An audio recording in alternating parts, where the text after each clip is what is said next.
कमलनाथ ने बजट को दिशाहीन बताया। इस बजट में विकास रोजगार को लेकर कोई भी प्रावधान नहीं किया गया है। ये सरकार रोजगार केंद्र बंद कर रही है। बजट में निवेश को लेकर कुछ नहीं कहा गया। ये सिर्फ आत्मनिर्भरता की बात कह रहे हैं। ये बयान सामने आया है कमलनाथ का।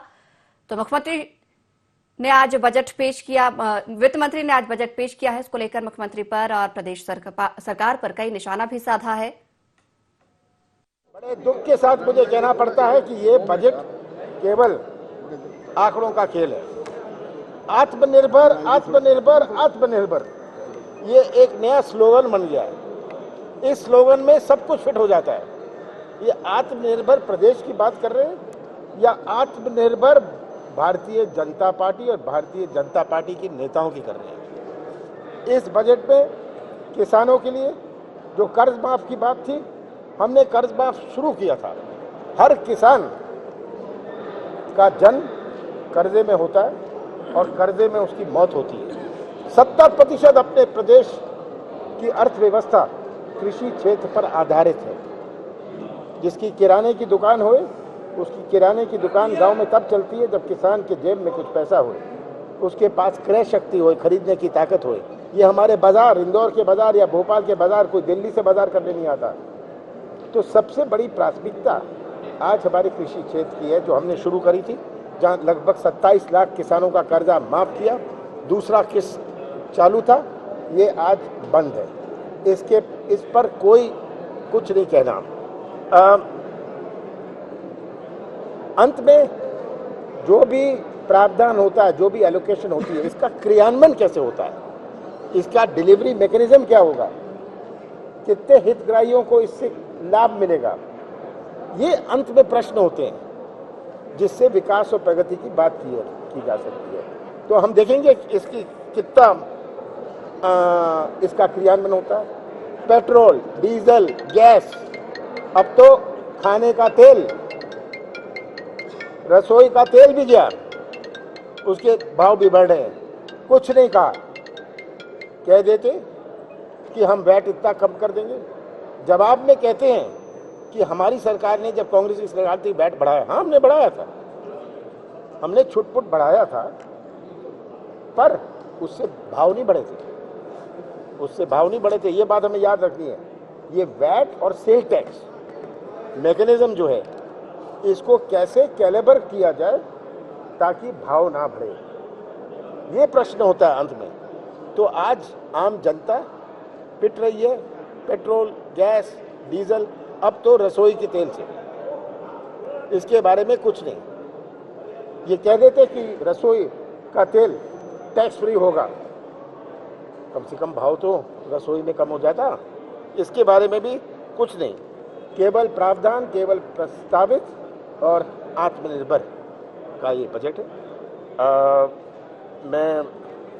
मुझे दुख है कि जिस दिशा में, जिस रास्ते में मध्य प्रदेश को ले जा रहे हैं, मध्य प्रदेश का भविष्य अंधेरे में है। और सबको इसमें मिलकर मध्य प्रदेश की विकास की बात, मैंने कहा था, अगर विकास की बात हो, रोजगार की बात हो, ये सबसे बड़ी चुनौती है।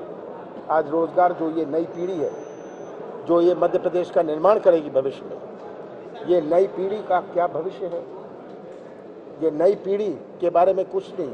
36 रोजगार केंद्र ये बंद कर रहे हैं। 36 रोजगार, 51 जिलों में से 36 रोजगार केंद्र बंद कर रहे हैं, क्योंकि कोई रोजगार के नए मौके बनने वाले नहीं, कोई निवेश नहीं आ रहा। जो निवेश का शुरुआत हुई थी वो कांग्रेस के कार्यकाल में शुरुआत हुई थी। मुझे खुशी है और मेरा जो सहयोग रहेगा निवेश के लिए, जहां भी ये सरकार चाहेगी, मेरा सहयोग रहेगा, क्योंकि यही हमारी सबसे बड़ी चुनौती है, हमारे भविष्य के, मध्य प्रदेश की नौजवानों की भविष्य की, जो जुड़ा हुआ है। किसान कर्ज माफी के बारे में कुछ नहीं कहते। ये कह देते कि चलिए हम पूर्ति करेंगे, दूसरी किस्त, तीसरी किस्त पूरी करेंगे। किसान के हाथ में तब ये तो ट्रांसफर ऑफ फंड्स होता है। जब उसका कर्जा माफ हो गया, उतना पैसा उसका बच गया, इसका मतलब उसका पैसा उसके पास आ गया। उस पैसे से अपने बच्चे की अच्छी पढ़ाई, उस पैसे से अपने खेती में सुधार वो कर सकता है। तो हमें बुनियादी तौर से सोचना पड़ेगा। हम कहें क्या सिंचाई हो जाएगी, सिंचाई हो जाएगी, उत्पादन बढ़ेगा, पर उत्पादन का क्या मूल्य बढ़ेगा, कितना मूल्य मिलेगा? प्रश्न ये है। मंडी में क्या व्यवस्था होगी? आज मैंने कहा था बड़े सरल भाषा में, ये जो काला कानून, 3 काले कानून है, मैं इसको फिर से सरल भाषा में बता दूं। पहला कानून जो निजीकरण है,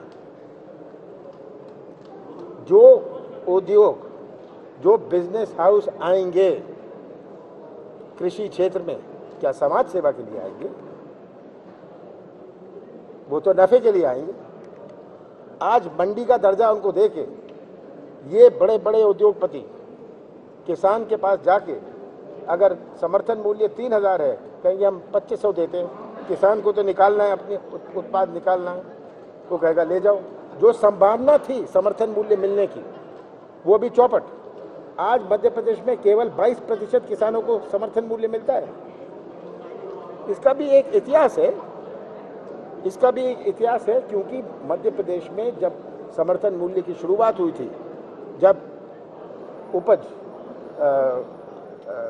गेहूं उपज और इस सब का नेशनलाइजेशन हुआ था, इंदिरा गांधी जी ने करा था, जब फूड कॉर्पोरेशन ऑफ इंडिया बनाई थी, जब बफर स्टॉक का शुरुआत करी थी, समर्थन मूल्य और एग्रीकल्चर प्राइसेस कमीशन बनी थी, उस समय से चल रहा है। बड़े उत्पादन वाले प्रदेश थे, पंजाब हरियाणा, उनको ज़्यादा मिला। मध्य प्रदेश में गुजारे की राजनीति थी, गुजारे की खेती थी, गुजारे की खेती थी। इस गुजारे की खेती में उसने 10-15 गांव में अपना उपज बेच दी। उसको समर्थन मूल्य से कोई मतलब नहीं था, मंडी से कोई मतलब नहीं था, कि वो गुजारे की राजनीति करता है। आज भी गुजारे की खेती करता है। आज भी मध्य प्रदेश में कितने प्रतिशत किसान हैं जो गुजारे की खेती करते हैं, ये हमें देखना है। तो ये पहला कानून है निजीकरण का। पहले आपको लाइसेंस चाहिए होता था मंडी से व्यापार करने के लिए, आज किसी को कोई लाइसेंस नहीं चाहिए।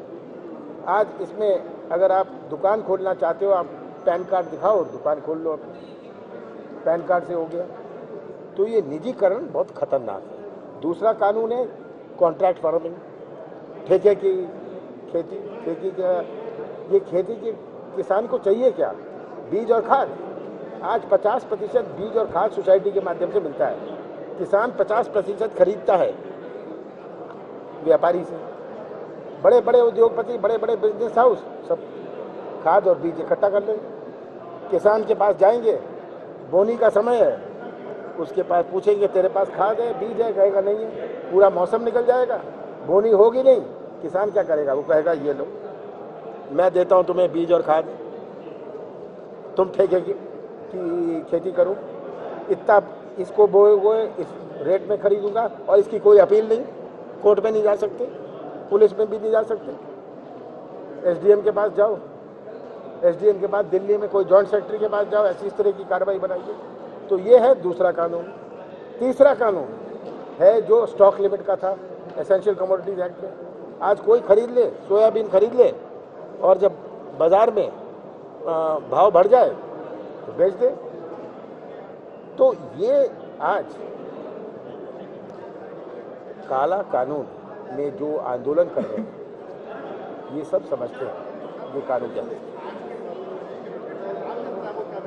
आम जनता को कुछ नहीं मिला, कर्मचारियों को, शासकीय कर्मचारियों को भी कुछ नहीं मिला। मैं सोचता था कि जो एरियर्स है उसकी घोषणा हो जाएगी कि हम कर देंगे। अब तो घोषणा करिए कि हम घोषणा करेंगे।